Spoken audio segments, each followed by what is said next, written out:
So what I was saying was that it was a big thing. Raza is a little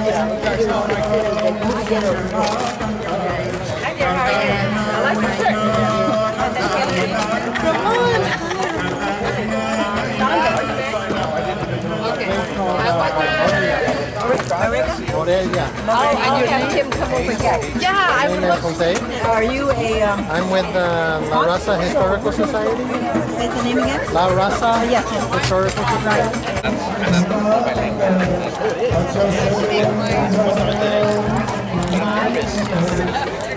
Once he enters middle school, he'll just grow up too fast.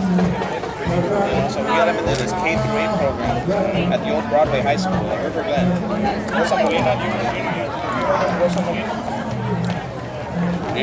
He's getting a legacy award this year for... All right. Folks in the front row, you may not have good hearing by the time you leave here tonight, but we are certainly glad you're here and taking up the front row. This kind of reminds me of the problem I had with my printer last night. I don't know if it's based on this sun thing that occurred last week. I was trying to print out my information and I kept hearing music from my printer. So I kind of looked at it. Just turns out the paper was jamming. All right, very good. We're off to a great start, ladies and gentlemen. Very good, thank you. Well, again, my name is Mark Turner. I'm the mayor of Morgan Hill, and I'm your MC tonight. I'm honored to be here and be a part of this year's program. But right now, I'd like to introduce the History San Jose President and CEO, Bill Schroe.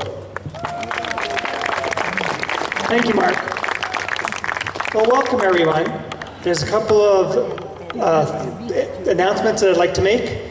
The first one, if you didn't know, History San Jose is 75 years old this year. The organization's been around since 1949. We were created for the centennial of California becoming a state. The original museum that was built was a little temporary museum, which was on Cesar Chavez Plaza, right behind the old city hall that was there. The museum was so well received, the building was taken apart and moved to the Santa Clara Fairgrounds. And that's where the museum was until the 1970s, until they bought, which is now Kelly Park, and now History Park, and built these buildings. But the cool thing is the fairgrounds is restoring this building and turning it into a museum about the fairgrounds. So we're coming full circle that way as well. The next is, this is just one of the incredible new events that we've added. Tomorrow, if you're around, we have our second annual South Bay AAPI Festival, which we're celebrating with our Vietnamese Museum, our Chinese Museum, the Japanese Friendship Garden, and also our friends at JAM are coming to join us as well. Mosaic America, like you just saw, will have all kinds of performers. So come out for the day. It'll be a great celebration of AAPI month and AAPI culture, dancing, singing, songs. And you can see our incredible dragon that's over in the plaza if you haven't seen. That was handmade by a gentleman for our TED Festival in January. It's absolutely incredible. The last one is, this is Preservation Month. Well, we are preserving the first building that has come to History Park since 1998. The Coyote Train Depot will be arriving at History Park tomorrow morning. It will be coming up Monterey, probably turning onto Center, then onto Fallon, and being put in place. So another building that's the second oldest train depot in our county. So Please welcome Jesus Orozco, President and Executive Director of the La Raza Historical Society of Santa Clara Valley, who will recognize Dr. Gregorio Mora-Torres for sharing the history of Chicano Movement in Santa Clara County.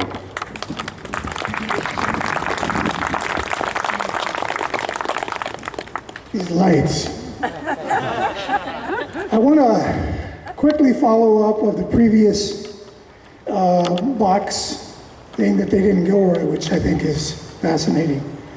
Because history didn't start when this land was called California. My people have been here for thousands of years, and we've had history. Those little shacks you see over there,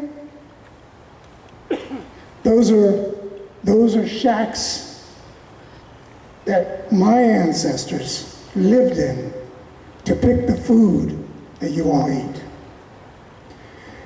It's my pleasure to work with La Raza Historical Society, and one of the big pleasures was to meet Dr.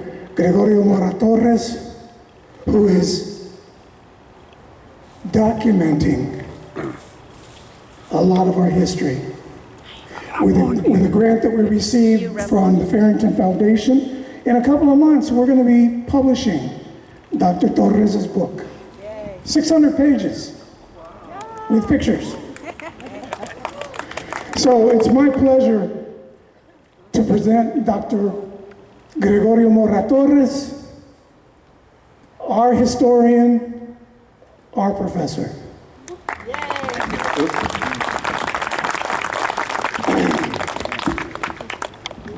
Again, the lights are pretty bad up here.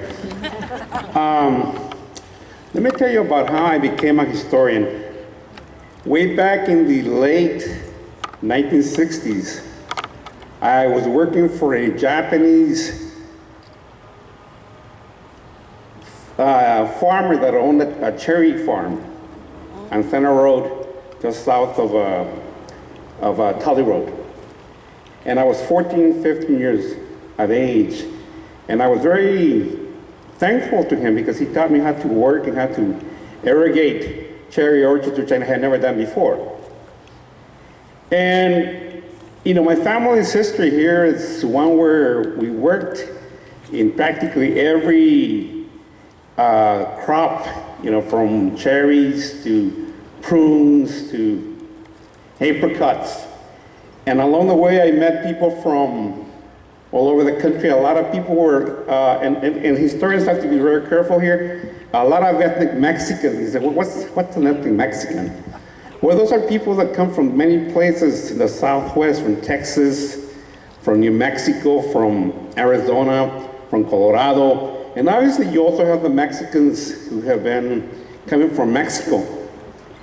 And I saw them all over the place, but I also found a lot of Filipino who were married to Mexican women. And it was kind of strange to see these little kids, the sons and daughters of these Filipinos who spoke Spanish, and yet also spoke Tagalog. And we ran into a lot of the farmers, the Marianis and so on. And I didn't know then that I was actually meeting the people of California, the people who made up the Santa Clara Valley, from indigenous people to Mexicans to Italians to Irish. Everybody was there working in the fields. And I think that's the reason why I eventually became a historian. And I taught at San Jose State for over 30 years, investigating the history of early peoples. And I decided that to do a history of all the people that have settled in Santa Clara County would take me many generations and maybe lifetimes, and I only have one. So I focused on Mexicans, okay? And so after I retired, you know, here it says, well, you know, you spent a lot of time teaching, it is time for you to begin to write. And so for the last 4 years, ever since COVID really forced me to sit down and start writing. And so I owe this to COVID that I now finally am able to focus. And so I want to congratulate and thank the Raza Historical Society for nominating me for this award. And I would also like to invite you to set up sometime in July to come and see our renovated home. We're going to go throwing a big bash, big party for everybody to come and see us there and begin really to record and research the history of Mexicans in the Santa Clara Valley. And so you're welcome to come sometime in mid-July. Thank you.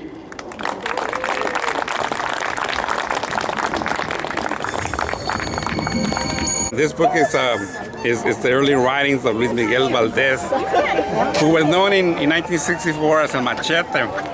And it's a collection of 8 articles that he published in the El Excentrico magazine. And the 8 articles basically are a critique of Anglo-American society, of the way that education is being taught in the United States. It is also a critique of American racism, and it is also a call for Pan-Americanism.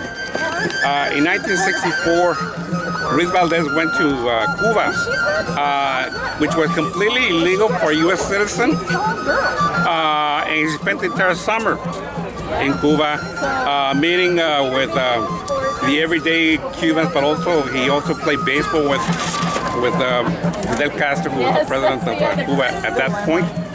And when he comes back, he decided to ask the publisher of El Excéntrico to let him publish 2 articles on what he saw, what he observed in Cuba. And so the 2 articles basically are a very positive analysis of the Cuban Revolution, of how the revolution is transforming to the better the lives of the Cuban citizen, and it also calls for new ideas, which Latin America has always called for, and that is that each country has the right to self-government. It has the right to protect itself from outside intervention. And so that was a direct critique of American policy that wanted to blockade and get rid of Fidel Castro. And so as a result of this article, he was kind of blacklisted. A lot of conservative Mexican Americans started writing letters to the editor saying that how did they allow a pro-communist sympathizer write, and how did he allow for somebody to sponsor anti-American views. And so once Luis Valdez realized that he was no longer going to be able to write, he decided to move away. And at the right time, because this is when Cesar Chavez began to form his United Front Workers union in Delano, so he left right immediately after that. And a few months afterwards, he came out and basically began to form a Teatro Campesino. And he does a lot of publicity for the United Front Workers way back then. So this is Luis Valdez at age 24. What's the name of the book again? Ruiz Valdez. The early writings of Ruiz Valdez. And you can get that from La Raza Historical Society.